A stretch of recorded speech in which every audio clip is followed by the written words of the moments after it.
Welcome to the Wild Nova podcast. I'm your host, Janine O'Brien. Join me as we explore holistic health for your body, mind, and spirit through inspiring interviews with experts and seekers. It's all about a balanced and fulfilling life. So let's dive in. For this week's episode, please welcome Rebecca Visser. She is the founder of Crescent Coaching. She helps people move out of feeling burnt out and feeling stuck today so that they can find their purposeful, passionate, and prosperous path for tomorrow. She is an ex-corporate marketeer turned certified holistic coach. So please join me in welcoming Rebecca Visser on this week's episode of the Wild Nova podcast.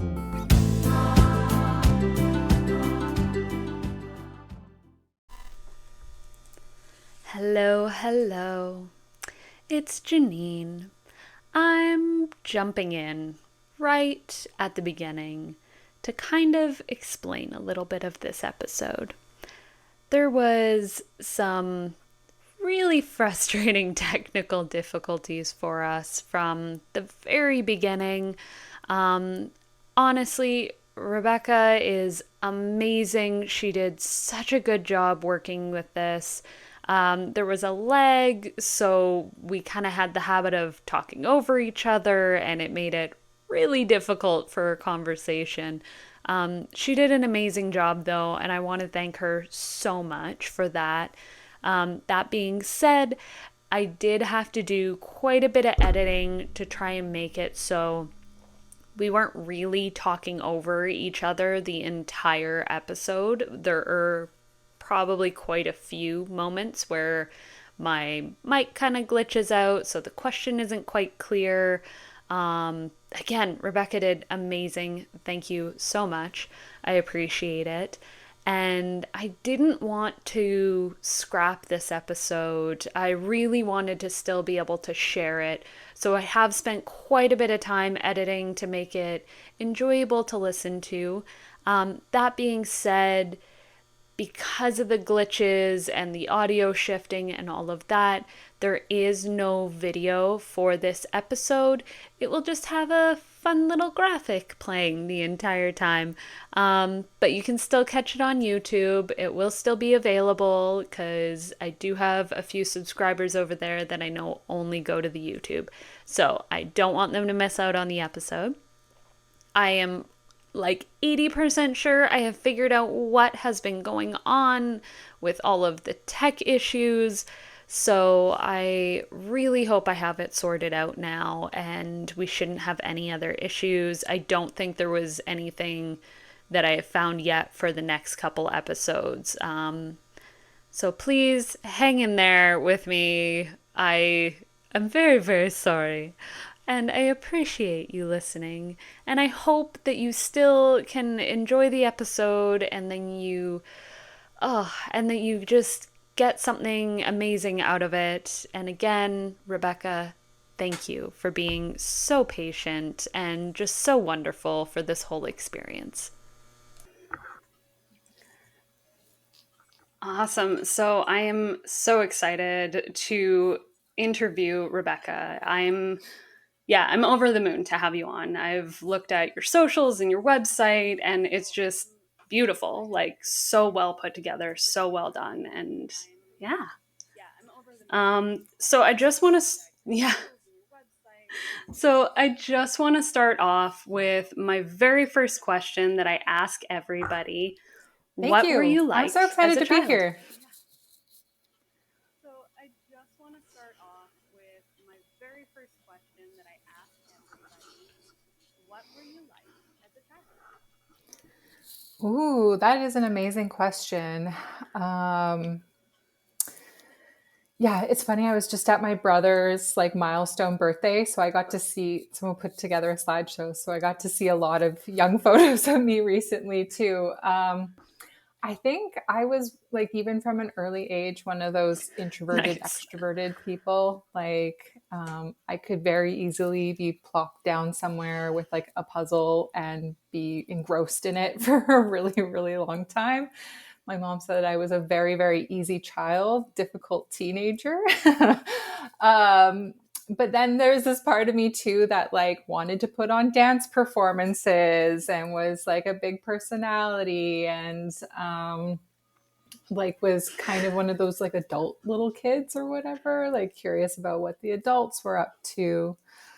um and then there was maybe this part of me too that was kind of into like the unseen and ancient civilizations from like a really early age too. I remember checking out a book on Egypt like 20 times in elementary school because I just thought it was like so different from the society I was experiencing. And like, how is it possible that these people made these pyramids and had all of these rituals and had this like deep belief system? So I was always just like so fascinated by stuff like that too. Yeah, Egypt is amazing when you start actually looking into it and studying all of the incredible things. Like, yeah, I absolutely love it. And I'm so fascinated by it. And I'm like, oh, it's beautiful. Yeah. So, you are a holistic coach. So, what is a holistic coach? Like, what do you do? Yeah, great question. Well, so I did my training through the Holistic Coach Training Institute. So, holistic coaching was like the lens in which I did all of my training. Um, and I won't go through all of the principles of it, but basically, there's this foundational belief that when we're looking at our physical, our mental, our emotional, and our spiritual well being, and like looking at it as an inside job, then we can really start to be experiencing and seeing and feeling the things that we want in our lives. Hmm. Now, of course, there's like obviously external factors that are out of our control. Like there are some little caveats to that, but that doesn't mean that we still can't be speaking to ourselves with kindness, like managing our energy, treating our bodies really well, feeling really connected to purpose and this awe-inspiring world that we live in. So I really look through life through that lens. And I try to start there with people, you know, how are you being with yourself? That's beautiful. What inspired you to be a coach? Yeah. Well, so this is kind of like my second career type of thing.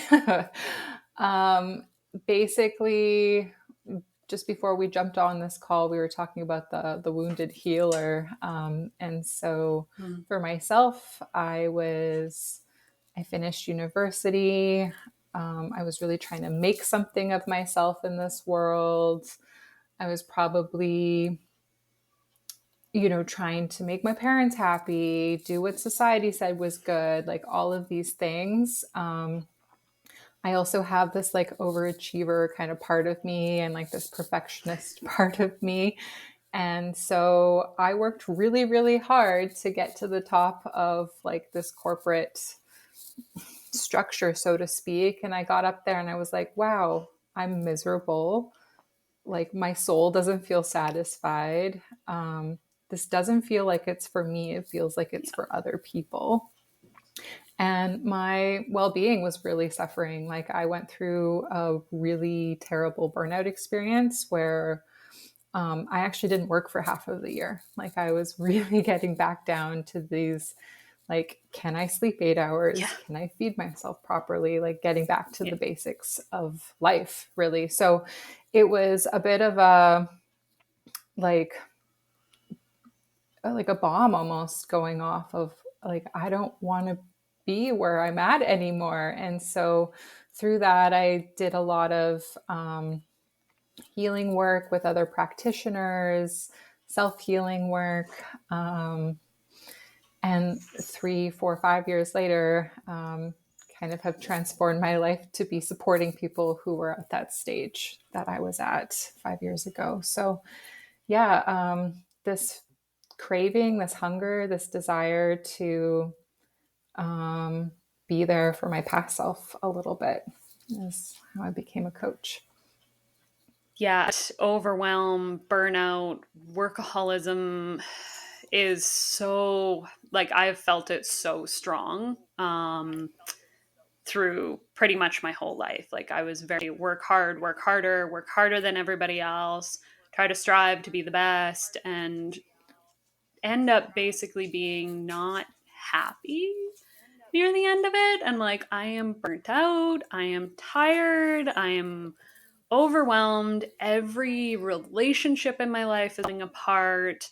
Like, and I feel like I don't have a life outside of work. Like, it was basically work your 9 to 5, at least 9 to 5, sometimes extra over hours, and then get home and just try to like recoup from a week and build up energy again just to drain yourself all week again. Like, it's brutal when you hit that point.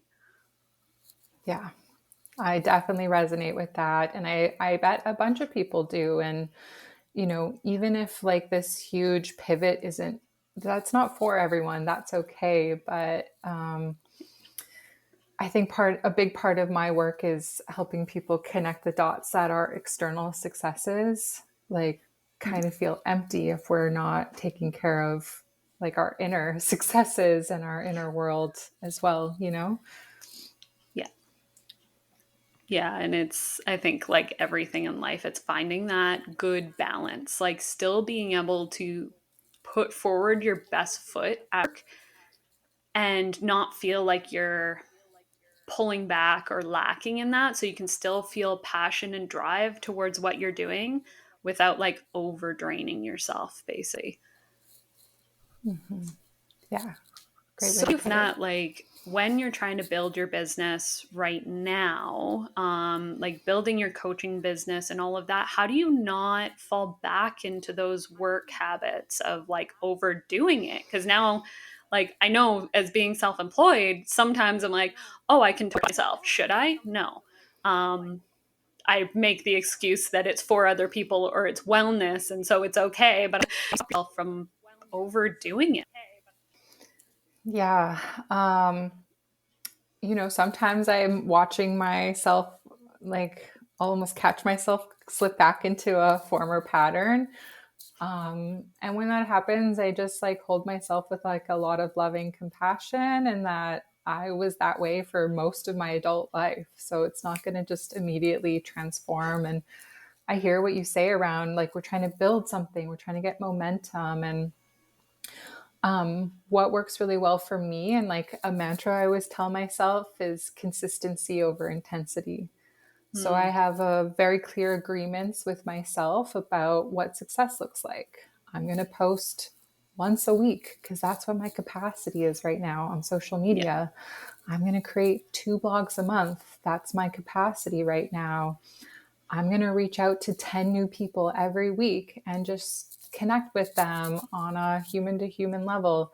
So I've created like what success looks like, and just try to consistently start moving the business forward, because I know like maybe we've experienced this before, but like when you're trying to bring on a new client and you have this like really anxious energy, Yeah. like people are like, sorry, you're the coach? No, I'm not into that. Like, I need to preserve my energy for myself, for my family and friends, whatever, for my Yeah. clients. And so I take the coaching mindset really, really seriously too, of like, I need to be doing the work as well. I can't just, encourage other people to be doing the work. And honestly, Yeah. like being this way compared to how I was in the Yeah. past, this is great. I have so much more energy. I'm like full of joy. I'm like happy. And so I just remind myself like it's going to unfold when it unfolds. And I really enjoy being with myself when I'm like more in alignment, more balanced than when I'm not. Yeah, I find it's like connecting to, like you said, the multiple layers. And when you're connecting with that spirituality aspect of it, it's that, like, if I make sure I take care of myself, I trust that I'll be at a stage of healing that I'm now able to help a different level of people. And as long as I'm doing my work, I can show up better for the people that actually need me when they need. Yeah, that's such a beautiful point. And I would just add to it that, yeah, it's this spiritual dimension of our well being where when we feel so connected to our purpose, we almost feel held on our path, you know? Mhm. And there's that trust that you're talking about that, yeah, I don't need to hustle. I trust that this is going to Yeah. happen when it needs to happen, you know? Yeah.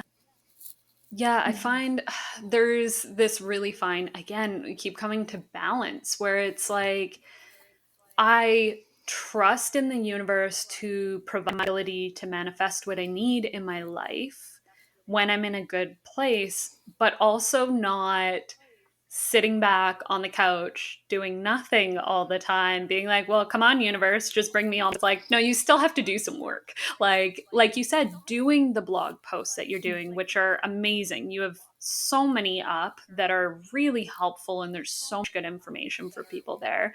And even you have like a quiz on your website too for people to take that's free. Well, I want to like be sharing from abundance as well. I think that's where it kind of comes into like not just expecting the universe to be abundant to us, but to be giving a lot into the world. So I really appreciate that. And I really enjoy doing the blog and creating these little things. Yeah, I try and say it's even like with money when people are trying to manifest financials into their life of just money. Look at it as an energy. So it's like, where are you taking that energy out of your life, and like, where are you putting it? So if I'm getting a bunch of money coming in, am I holding tight to it? And am I liking it out? And am I Scrooging it? Like, but then I realized even with him, I just saw a post online the other day. Somebody put up a little video of a clip from one of the Scrooge movies or whatever, from DuckTales. And he was explaining that money is fluid. In order to have to put money out, like, he was even explaining, like, yeah, sure, he has this big, vast room of money, but he has millions going in and out all the time, and he embraces the flow of it. And that's what brings in more abundance. And I was like, that was like the 90s, and they were talking about it, and we're still surprised by it now. Like, it's common knowledge. Accept it. Yeah, yeah, we need to give to get. Yes. This like energy exchange. I'm so on board with that. And I love how you brought forward this like beautiful childhood memory of DuckTales. They were great. Uh, They were. so, during your certification of coaching and everything, like, what was something that you learned during the process that actually surprised you? Ooh, um, hmm. Well, I'm so grateful for my instructor. She's so incredible and like really held and supported us. And you know, you could almost tell at the beginning there was this energy of like anticipation, like getting to the end before we've even started. And she just really helped us have trust in the process. And I almost Nice. like my training helped me have trust in taking consistent steps forward to my goals and then eventually getting there and enjoying the process the whole time. So almost like how she structured the course made me really believe and sink into that. But something that was surprising, maybe surprising is not the word, but probably like a big lesson for me in my spiritual curriculum is Hmm. around like directness. So there's something in coaching under the evoking awareness competency around using direct communication. Um, and so practicing that, I noticed a whole bunch of resistance because I realized I wasn't super direct in my life. I would often like imply what I wanted or like be kind of passive around my needs and wants, or observations of what's going on. And so yeah, it was just surprising, I suppose, to see like a transformation in myself to being more direct, being clearer with what I wanted, um, using direct communication, not in a way that pointed and hurt people, but in a way that was for the greater good of their journey as well. So that was like probably the biggest lesson. And I guess the surprise is like how much it's changed my life, being much more direct and clear in how I communicate. Yeah, I think that's honestly a struggle that so many people have. And it's that like a clear communication of it. Yeah, it comes up a lot actually, where I have clients and stuff. They're stressing about something and all of this. I'm like, okay, well, did you talk to the person? They're like, no, they know what they did. I'm like, do they though? Because you have your perception of the situation, they have their perception of the situation. Both are definitely different. And unless you're direct with them, there's not Mm-hmm. going to be a positive outcome in any way. Like, this can help build you up in the situation. Definitely. Yeah. And you notice how there's some resistance to that. I don't know, like, I don't want to, like, I don't think I have a clear idea of like why we are this way in society or whatever. But I think when we can just really stand in our truth and stand in like, I've noticed this and this is how I feel about that. Yeah. We can just really be more honest and be in partnership with people who are important to us. Um, and yeah, be in service of like having stronger collaborations versus withholding that information and then brewing some resentments, or when we do bring something up, have it be very like Yeah. you, which I think can kind of shut people down really quickly, you know. Yeah, yeah, that's the first argument a lot of the time is when you're like, you did this, and it's like, okay, no, like, I'm feeling like this is happening. Like, when you said that, it triggered me. And it's like, I know it's a past wound that's triggering me. I'm well aware of that. But this is a sticky point for me. And it makes me feel like this when you're doing that, or when you're saying this, or Yeah, when you. definitely. Yeah, no, and so I guess for my training, like that was a big learning curve to be more direct and less passive in my life. And I've seen a huge impact in my life and in my clients as well, where I'll just say, like, even it comes up in just like what people think that they want. Coaching is all about clear agreements as well. And so, sometimes that direct communication looks like, I heard, X, Y, and Z was important to talk about today.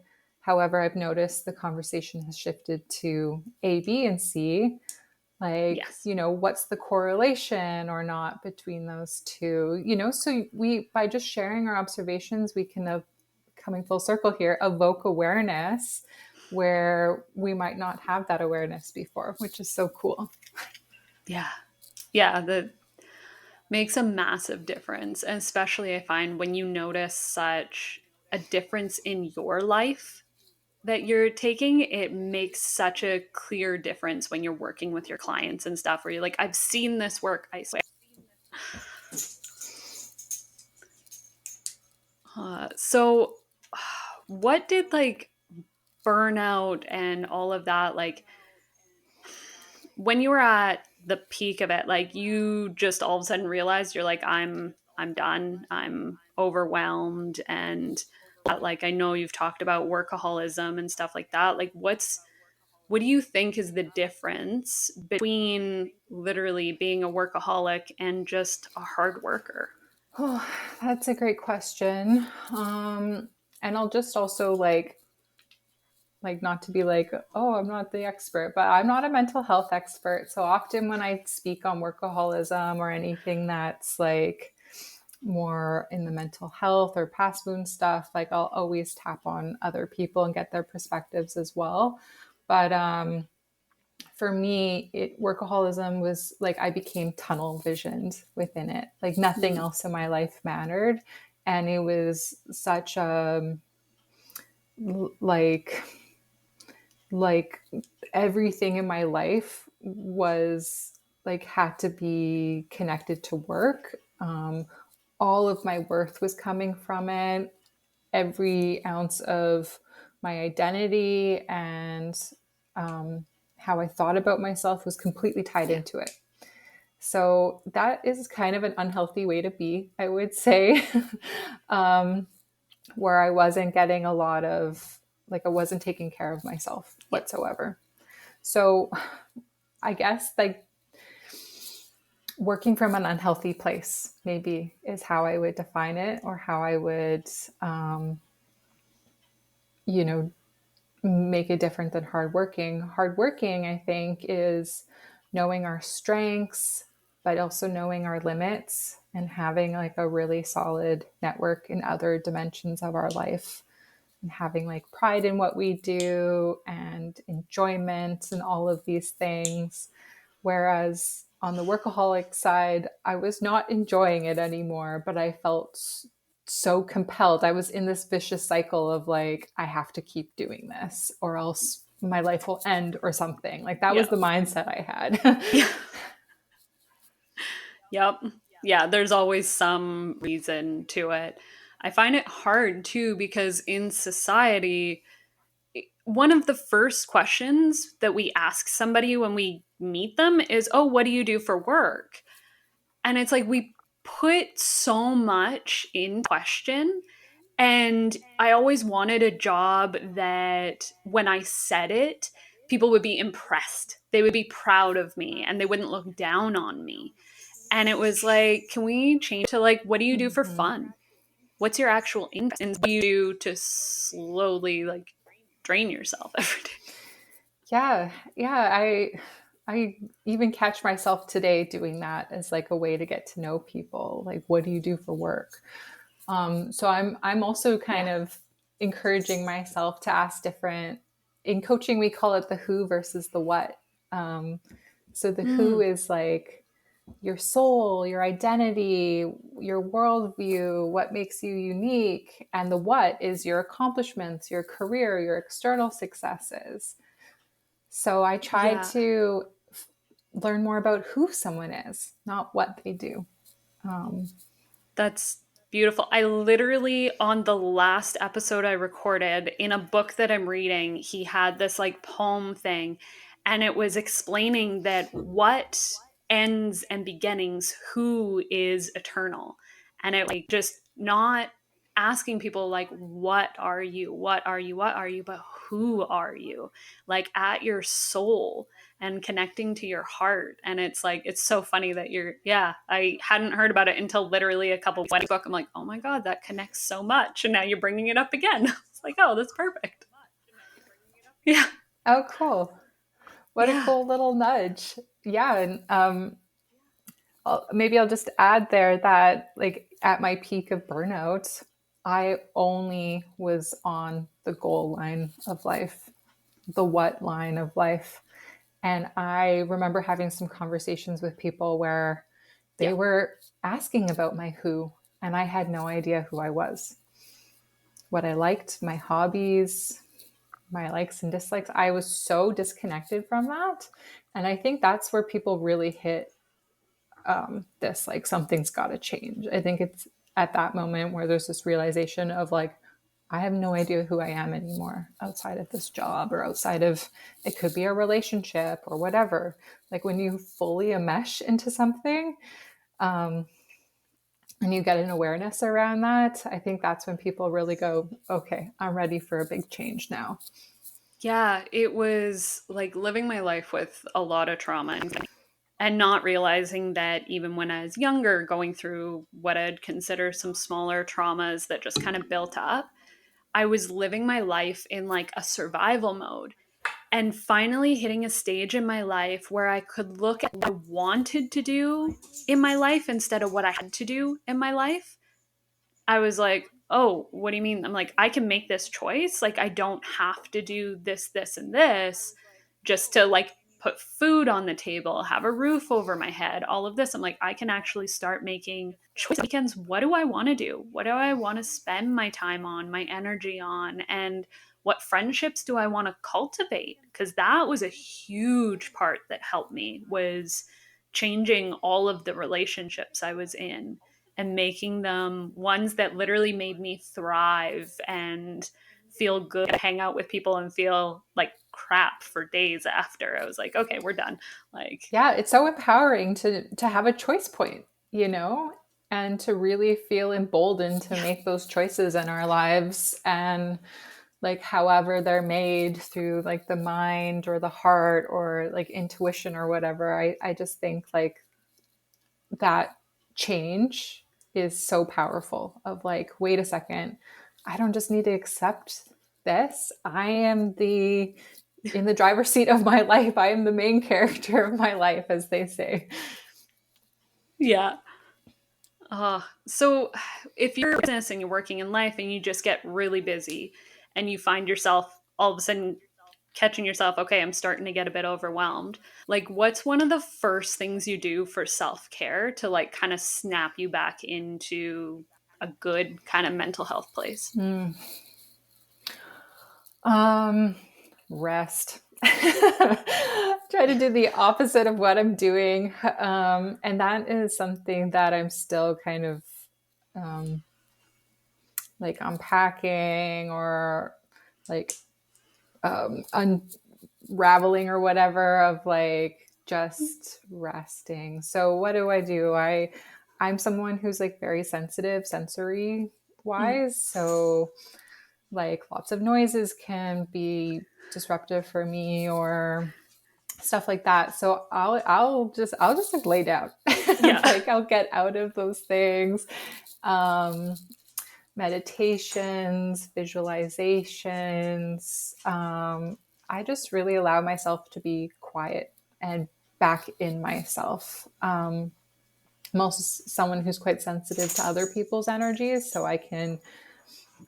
Part of my well-being routine is so that I am sturdy in myself and not just porous and absorbing everybody all day. So sometimes I'll need to like kind of shake everyone off from the day a little Yeah. bit and return to myself. So yeah, it's kind of like a returning to myself, and I'll check in, like, do I need that return on the mental, emotional, physical, or spiritual dimension, and then Yeah. just kind of really nurture that. Yeah, that's beautiful. It's so hard sometimes realizing what level we need rest in, because it's like you said, it's like your spiritual and your emotional, and it's like which part is over exerted right now, like where am I needing to put that focus in. A lot of the times what I'll do is check in with myself first and be like, okay, is everything I'm feeling, is it mine? Like, is there parts of my life that this is? I'm like, or is it the clients? Is it this? And it's like remembering to take those like long cleansing showers of just like imagining all of the gunk just washing off of your body and resetting. And you're like, okay, it's just me now. Now, how am I feeling? Do I have like pains or aches or anything a little bit? Like, what's happening? But yeah. That's a beautiful way to put that. I love this. Like, I'll sometimes do a bit of a shower, but I just kind of like your word gunk just felt like really powerful to me, of like letting it all go, you know? Yeah, yeah, it's crazy. Like I've said, I do energy healing and stuff like that, and it's just so many times I'm working on clients and it's like this tar type substance, other people's junk just kind of attached to you all the time, and it sucks because it's so sticky, and it's like it's not yours. There's no reason to hang on to it. It could literally be like I know over in like Greece and stuff like that, they still believe in like the evil eye and their hair braided, because if somebody looks at you like in jealousy, it adds that gunk to you kind of thing. So it's like we live in a society where there's a lot of judgments from people all the time, especially being so much on social media and stuff. Like we live in a very, people think they have the right to judge you in a lot of ways. Mm-hmm. I don't know how else to put that. Yeah, yeah. What's coming up for me is I'm in a course right now that's only a few weeks in, but it's called Positive Intelligence, if you've heard of it. Um, and we kind of we're looking at our inner saboteurs right now, and Mm. judge is the master one. And then there's these accomplice ones that, there's 9 other accomplice ones. Mine are overachiever, stickler, and controller. But there's, restless, victim, there's a whole bunch of different archetypes here. And the idea of this is why I'm just thinking of it from what you shared, is that when we have an awareness around our kind of go-tos, Yeah. we can start to intercept them, Yeah.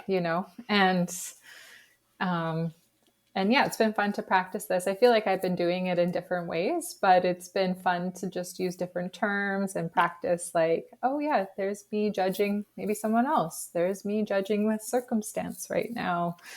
And it's so empowering to just like let that go, and not linger there, right? Easier said than done, of course, but Yeah. Yeah, bringing awareness to it though is like the first step in actually like working on healing it, I find. And yeah, I find all of these different modalities and all together, and they all kind of have their overlapping similarities of like different terms and stuff. But I love them all for their own reasons, because they're all like little puzzle pieces that, like, you're like, oh yeah, I've been working on this, but I never even thought one thing is making it click in my head, having it termed this way. And yeah, I always just find it so fascinating, everybody's different perceptions of kind of the same journey that we're all on in a lot of different ways. 100%. Yeah. And it's like, Mm. take what resonates and like, who cares about what doesn't, And so just finding what works for us is what like my coaching is all around, like finding what you like and enjoy and can consistently do. Yeah. Who cares what I Yeah. do, find what you like and want to keep doing. Yeah. So, what's the difference you would say between like coaching and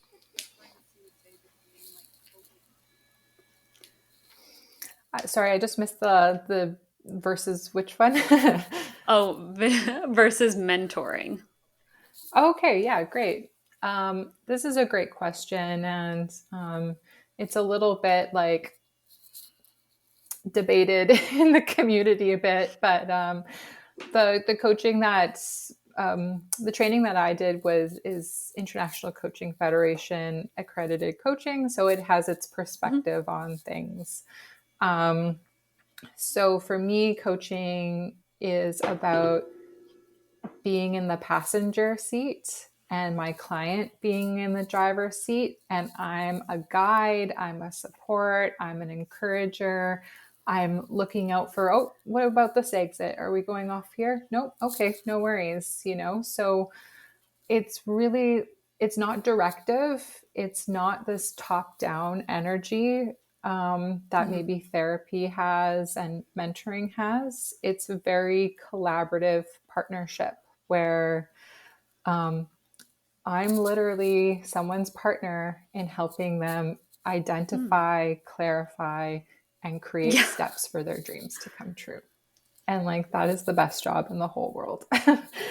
um, and mentoring has its place and it's so Mhm. valuable too. Um, but I really see mentoring as having that more top down energy, this more teacher student relationship where it's like, I've been through this, I've Mhm.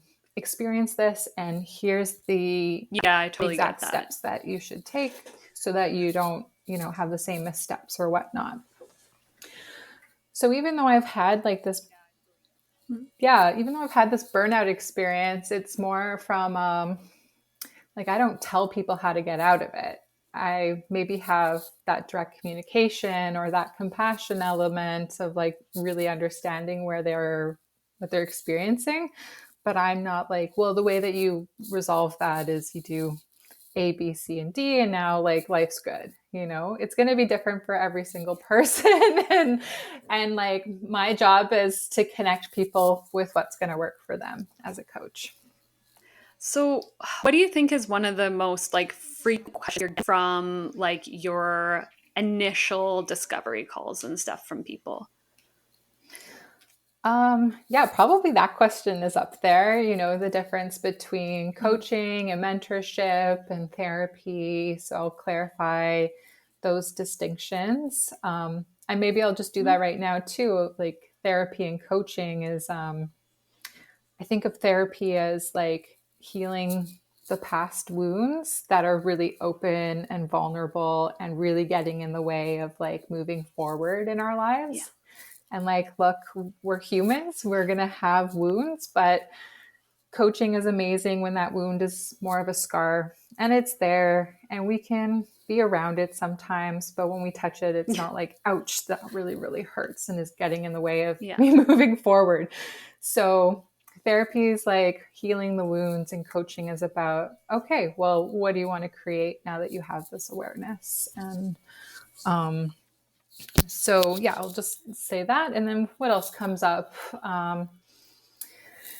Like what people, maybe not like a lot of people that I've coached have had coaching experiences before. So there's like a little bit of like what's going to happen. I share all this, like we're partners, like I'm supporting you. But I think people really want to have that experience of the coaching session. Um, and it really sinks into their bones after we've done a session of like what that's all about. So I just really clarify. Um, Coaching has three parts. There's like this agreement part, the evoking awareness part, and then what Mhm. makes coaching coaching is actions planning and accountability is a huge component of it as well. So I just really go over a lot of that, and I think those are the most common things that come up.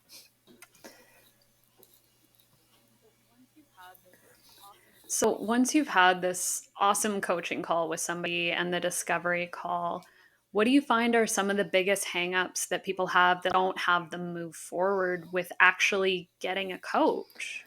Um, like what gets in the way if they don't have a coach, just to clarify? Yeah, like I do. And I love our call and everything. It goes really well.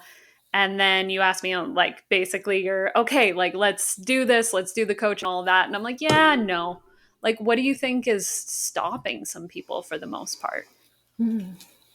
Yeah.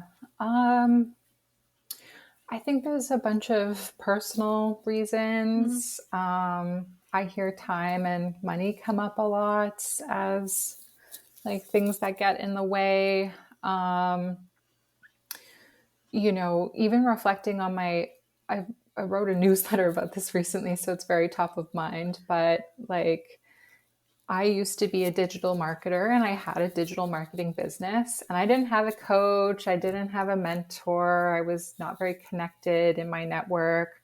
I didn't ask for help, is the bottom line of it all. And it took me 3 or 4 years to get where I'm at in my coaching Yeah. business today. Um, so people say, I don't have time. Well, it's like, you're going to spend that time somewhere else in the future, maybe, Yeah. is kind of my perspective on it. Money, okay, well, what happens if like 3 years goes by and you haven't like achieved what you were hoping to achieve? Well, time is money a little bit there. And I also think we get in our way a little bit of, um, I'm not deserving of this. I can't get help. Like people like me shouldn't get help. Um, it's hard for me to be vulnerable. It's hard for me to really like express what I actually want. I'm having troubles with that. And that's all fine. Like, we're all in different parts of our journeys, and I just want to really respect and honor where someone else is. And if today's not the day that they start coaching, that's fine. And Yeah. I hope our conversation is even just like a crack open, that they are deserving, that they can talk and focus on their dreams. That's okay. That by getting help, we actually move a lot faster to our goals, which means that we're not like spinning our wheels and wasting time and money in other areas of our lives. So, Yeah. um, yeah, but I just want to honor everybody and where they're at always. Yeah, I always find it really interesting how often, especially when it comes to dealing with a well thing, because it's like if I'm not mentally well and I'm in a low place in my life, I spend a lot more time doing my avoidance techniques of like sitting and messing around on my phone, watching more Netflix, binging this, hours and hours a day that you're just wasting away. And if you were in a better mindset and you were feeling better, then you would have that extra time. You wouldn't feel stressed. And like with money, it's okay, well, I'm overwhelmed, I'm stressed. And so I don't want to make dinner tonight. I'm just going to like order a pizza, or I'm going to do takeout, or I'm going to get these pre freezer meals and stuff. And it's like, well, you just like groceries are high enough without getting prepackaged everything.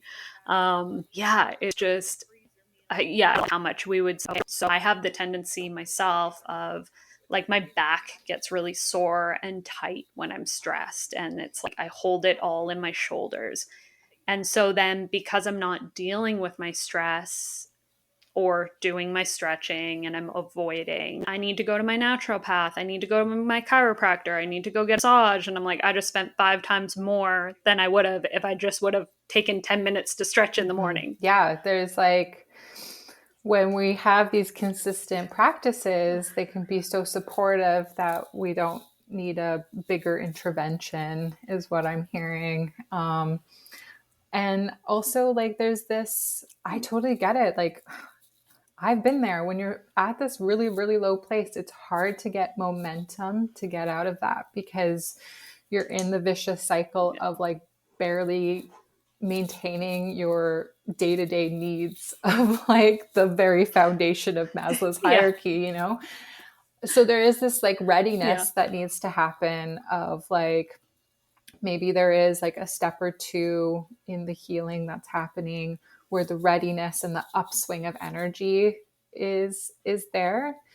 Or there's maybe just like a feeling of like, I really can't do this anymore. Like, I don't want to use I was going to hesitate to use the word rock bottom, but just feeling like I'm stuck, Yeah. like I need help, Yep. is also when people reach out. Yeah. Yeah. That's usually in the past for me when I would reach out was when I was at, like you said, it's that rock bottom kind of feeling like after any traumas or any larger experiences, or when you're just like, okay, I can't take enough. Then all of a sudden you're like, oh, I should have changed this or done this like a month ago instead of waiting. So, Yeah. And when I hear that from clients, like, I just invite in a lot of like forgiveness mm-hmm. for the past self, Yeah. of just like, yeah, you coulda, shoulda, woulda, and I'm going to forgive Yeah. myself for not taking action before. And today I'm making a different choice, Yep. And I think a big part of the holistic principles in my practice is healing happens in the loving and support, not in the shame, judgment, and guilt. And so, oh my God, that's a huge lesson for me too. But whenever I catch myself shaming or guilting or whatever myself, I'm like, ooh, that's an opportunity to bring in a little love Yeah. to that area.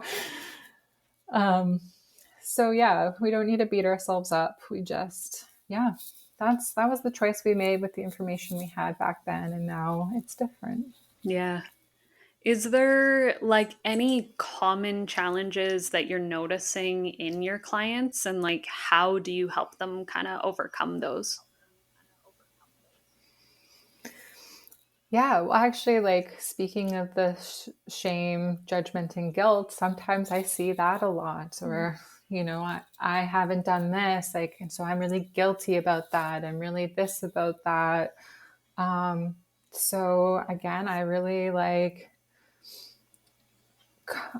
as you can tell, I gush over coaching because I think it's such a cool modality where you are really creating this environment in this container, in this space where if it's a garden, we're fertilizing it with love, we're showering it with love, we're like just really creating the conditions for people to thrive. We're not shame, judgment, and guilt like make it desolate. It doesn't give you the nutrients to move forward. So I noticed Mm. that comes up, and it's like I just give it love and water that so it can germinate and people start believing in themselves.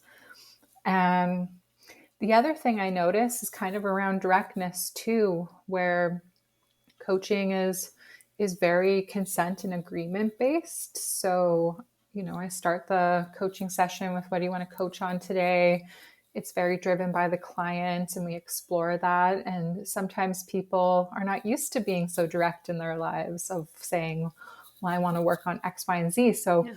you can kind of see if we're just working together in one 6-session container, for example, you kind of see every session they get a little bit more used to being in the Yeah. driver's seat of their own life. And that's like practice for how they might interact with other people outside of coaching. Um, so yeah, I really love that. And I really just am always thinking of gardens and stuff. And I don't know when someone's going to bloom. I don't know what's going to happen, but I'm just continuing to shower it with love and shower Yeah. people with love. And when it unfolds, it unfolds. Yeah. Yeah, I find a lot of the times when working with my clients and stuff, even they'll have these ideas or these passions in their head of like, oh, you know what? If I could wake up tomorrow, life, like that would be amazing. And it's like, what's stopping you? Oh, well, it's a lot of hard work and all that. I'm like, okay, but who said it's hard work? Like, you haven't done it before, so you don't know how much work it actually is. Oh, well, everyone around me says, it's really difficult to do this and this. I'm like, well, they don't know. And even when it comes to $1 million companies and these CEOs and stuff like that, like, sure, some of them have overworked themselves, but some of them have gotten there in an amazing, balanced way because spirit has like guided them the direction they needed to go. And who's to say we're not the next one for that? Like, the thing that makes it difficult is, again, not doing this work while you're doing it. But if you're taking care of your mental and emotional health, maybe you don't want to be a millionaire, but maybe you want to be off in the rainforest doing retreats somewhere. Like, nothing is Mm-hmm. stopping you from doing that. Just you. Yeah.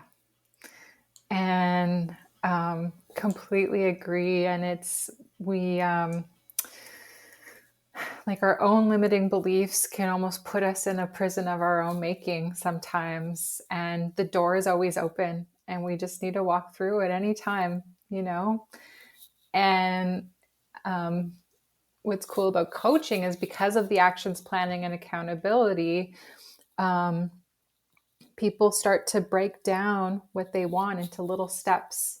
And every time they take a little step, they go, oh, that wasn't as scary as I thought. And then we come back with more love and encouragement and clarity about where they're going next. And it's just this beautiful pattern of like, okay, great. Yeah, I tried this and I was so scared to make this post or talk to this person or dream this way. And now suddenly I'm like, wow, that was so much bigger. I made a mountain out of a molehill in my mind about how difficult this was. So yeah, I see that a lot too. And I totally relate and agree with what you're saying there.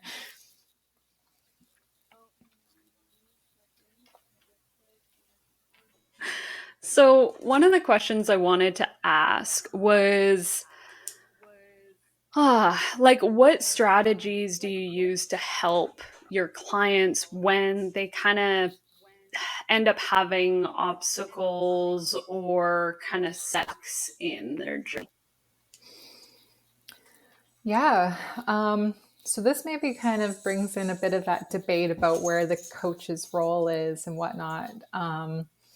So, from a purely ICF coaching perspective, there's this belief that our clients are fully whole and resourceful where they're at right now. And so, um, the coaching framework itself is set up so that there's an evoking awareness that's consistently happening. There's bringing in metaphor, there's bringing in direct communication.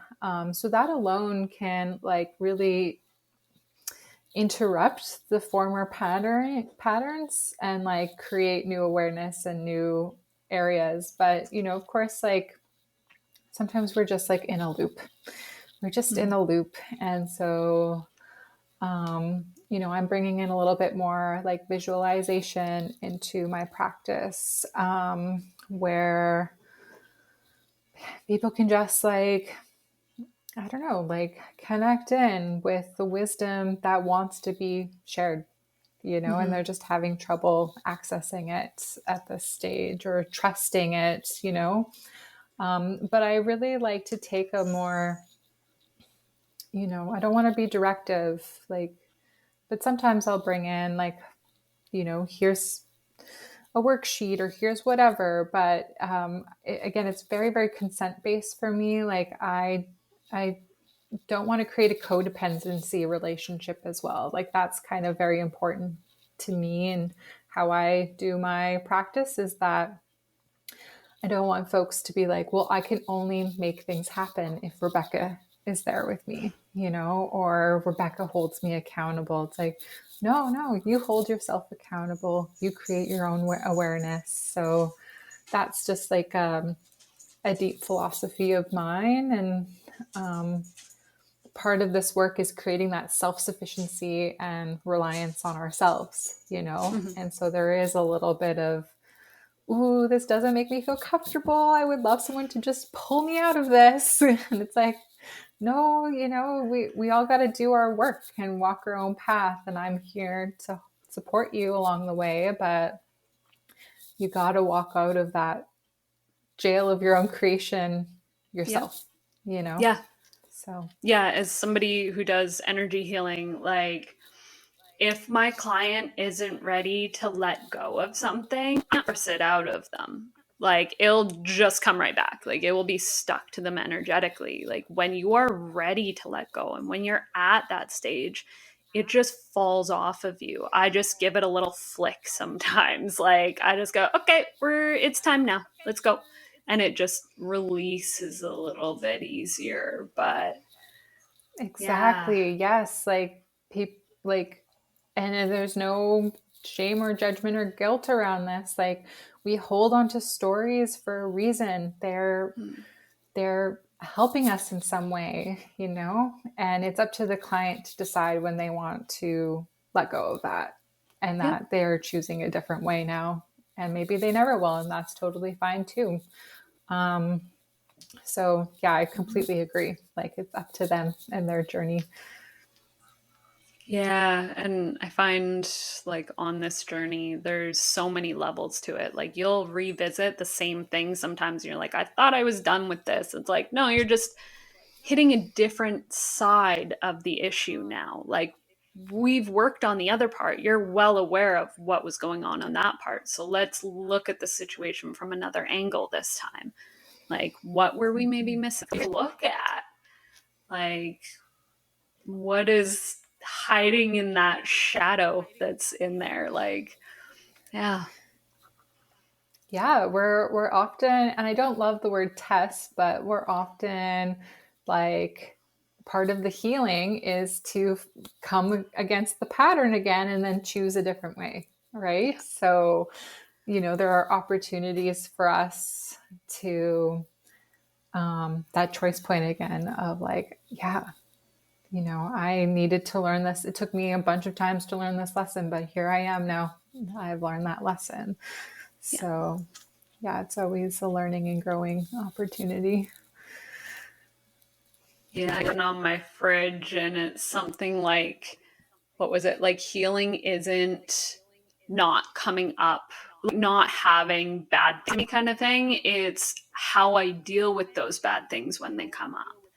And it's like just that reminder that yes, shit is going to happen. But what can I do so that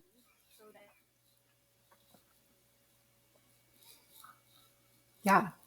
Yeah, 100%. And like when the waves of life, we're kind of just rolling with them like this, and we're like loose in our bodies, and we just kind of go like up and down with it yeah. all. I'm being like kind of physical in it, but like when we're resisting that and we're like, it's like a harder time for us. And the waves, they go up and down way more. And it's just a more challenging experience, at least it Mm. was for me. So it's just so much nicer to be like, yeah, that was a challenge, but whoop, we're through it now, like life's just a Yeah. little bit more calm that way. Yeah. So, what are some of the like biggest success stories you would say that you've had like in your coaching business and stuff so far? Oh my God. Yeah. A couple like really soul aligned clients for me. I just like am so proud of them, and it just fills my heart with so much joy to think about their stories.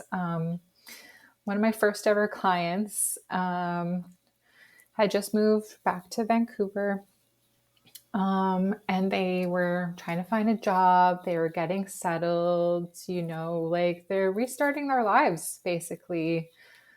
And there was just so much pain, like emotional pain going on. Yeah. The process of finding a job can be really exhausting, and being rejected and whatnot. And I like to use scales at the beginning to the end of our coaching container. Mm-hmm. And I just remember hers were like 2 out of 10, 2 out of 10. And by the time we were done, like her total demeanor had changed.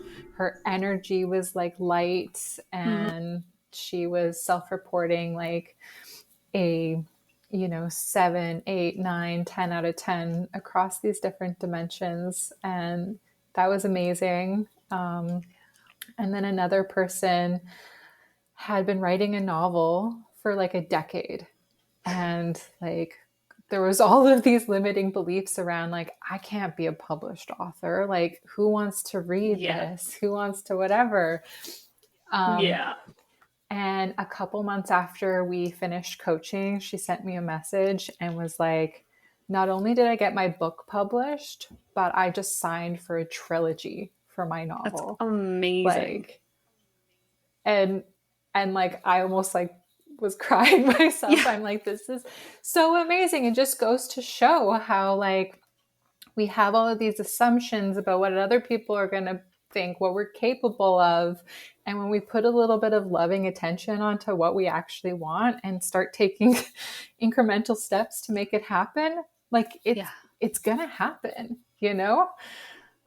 So those two are like, such amazing experiences, amazing people. And I feel really privileged to have been part of their journey of healing. That's beautiful. Oh, do you think that would be like your favorite part of coaching is like seeing everybody's transformations and everything? Yeah, like, and people don't need to transform per se. Like a lot of people do, but I I love learning about people. I'm someone who doesn't really swim in shallow waters. I love going deep into who they are. I love connecting on a very soul level with other people. And um, yeah, I don't know. I just, the whole part of it, I love every moment of Yeah. being a support for someone. So yeah, like, if they transform, that's amazing. Um, if they transform to what they wanted and what they were hoping to experience, that's Mm-hmm. amazing. But even if that isn't ready to happen yet, I just feel very privileged to be on their journey with Mm, them. that's great. So like who should come to you? Like who is your ideal client? Who should come to you and be like, "Help me." Yeah. Well, so my people are typically folks who have, maybe they were like me, they chase the what line of life and the Mm, goal line, and then they go, oh my God, I don't really know who I am. yeah. So that can be all sorts of different people, but definitely the corporate folks who are like, I don't know if this is for me, and I've been doing this for 10, 15 years now or whatever. Like, is it even possible for me to make a change? Like, yes, it's Yeah. possible. So those people, as an entrepreneur, like, here, maybe I'll zoom back a little bit. So how I really see my coaching business is catching people in different parts of their journey. Maybe the first part is really reconnecting with themselves and their identity and who they are. Um, Another part is just really supporting that ongoing connection through their well-being routine, etc. And if through this experience, what they discover is that there's something that they desperately want to create and share in this world, then Mm, there's this like business, entrepreneur, creative, freelancer component too, where it's like, yes, like I so believe that everybody has this unique tapestry of talents that are just ready to share. And if someone wants to like create their own business to do that, then like supporting people and figuring out like the who, what, where, when, why of their business too, and like staying committed and having that momentum there as well. So yeah, but I tend to work with like the artist types, the creative types, the people who maybe speak a similar language of like being on a soul journey, being like a little more spiritually minded. And so, however the cross section of that is, like, those are typically the people who enjoy working with me most. mm, that's great. So, yeah, I pretty much and I could is there anything else that we didn't really cover that you wanted to talk about? Um, Good question. Um,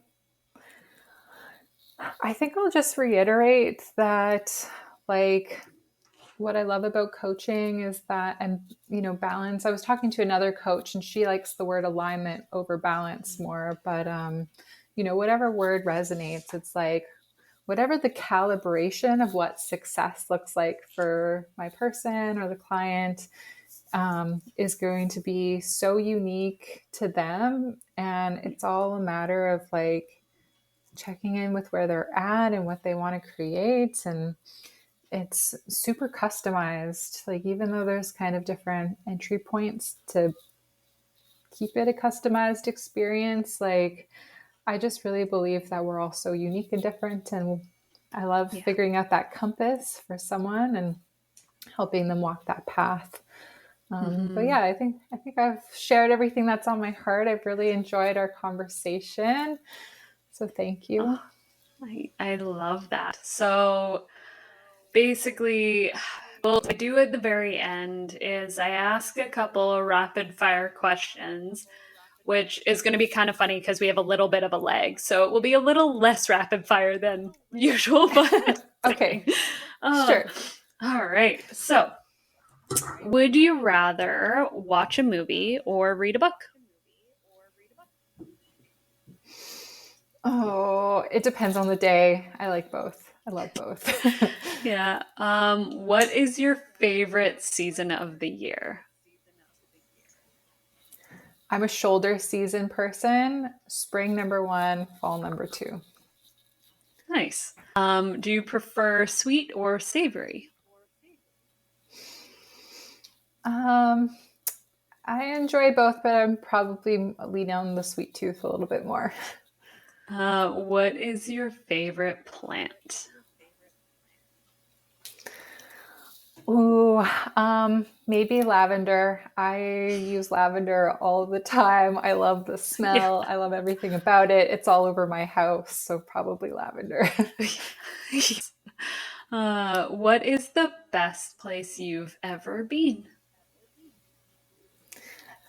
Oh, I've been blessed to do a lot of traveling, but probably one of the most magical places I've ever been was Cappadocia in Turkey, where Wow, like there's these beautiful like fairy chimney places and you can like hike into these cave structures and see like a beginning of Christianity, like fresco cave painting, just walk upon it. Like that was absolutely incredible. that sounds. Um, yeah, it was amazing. What is your favorite form of body movement? Mm, probably yoga. Hmm. And what is your preferred way to manage stress and overwhelm? Um, yeah, like I tend to have a combination of those four levels, and so I start every day like reminding myself that I'm a spiritual being having a human experience, and I do some meditation, I do some movement. I, I, I do my morning pages, So I'd say like a combination of like my routine to start the day and wind it down is so precious and sacred to me. Hmm, that's beautiful. What is your favorite type of music? Um, yeah, what would I say here? Like I was pretty into like alternative rock and like punk stuff when I was growing up. But nowadays I'm like really into like lo-fi electronic, like kind of great music to listen to when you're writing or something. Yeah, So yeah, that's probably where I land today. that's great. What is the best mythical creature? Oh my God. Maybe I'll say a centaur because I'm a Sagittarius, so I connect with that quite well. That's great. I love the Yeah. Sagittarius energy because I'm a Sag rising, so it's like I love it. And that's probably Okay. why Yeah. you've traveled so much. I've done a lot of traveling. Yeah. Yeah. And what is one of your greatest accomplishments so far? I think honoring myself and making a change to coaching, and they feel so aligned, so supportive. Like this feeling inside of me is unlike anything I felt or experienced before, and I just know I'm on the right path. And I just give myself so much praise and love and respect for making that change and decision for myself. Perfect. Ah, well, Yeah, that's all my questions. I've out questioned amazing, myself at this point. So amazing. thank you so much for coming on. Like it has been great getting to know you, and yeah, I can't wait to kind of watch what you see and do in the future. And yeah, it's great. Yeah. Thank you. Wonderful questions. I've really enjoyed getting to know you better. And if I can be of any support or encouragement to you or anybody else in your worlds, like I'm there for you guys. So Yeah, I will put all of the social everything's in the links to everything in the show notes. And also, yeah, it's just, it'll be great. Even people can jump on it really entertaining. I did it this morning. I'm like, oh, I'm doing better than I thought I was for a second. I was like, oh, good. Yeah. Yeah. I saw yours come in. I was like, yeah, like we're talking about higher self stuff with you, like what else Yeah. do you want to be creating? So yeah, Yeah. that was really cool. Thanks for doing that quiz. Oh yeah, I loved it. I love a good quiz. I'm like, Yeah, where am I ooh, at? awesome. Thank you so much again, and goodbye, everybody. Yeah, my absolute pleasure. Bye.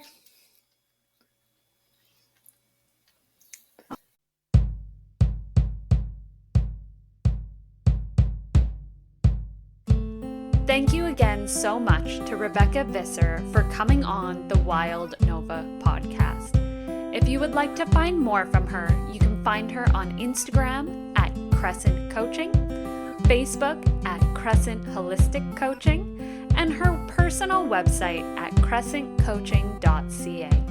If you found any resonance in today's discussion, don't forget to share, subscribe, and leave a review. Your engagement really means a lot to me. Connect with me on YouTube, Facebook, and Instagram at the Wild Nova Podcast. If you have any questions or comments, you can email me at info@wildnova.ca. And as always, visit my website for any additional resources at wildnova.ca. I'm your host, Janine O'Brien. Remember, the connection between your body, mind, and spirit is a journey worth embracing. So until next time, keep exploring and stay curious.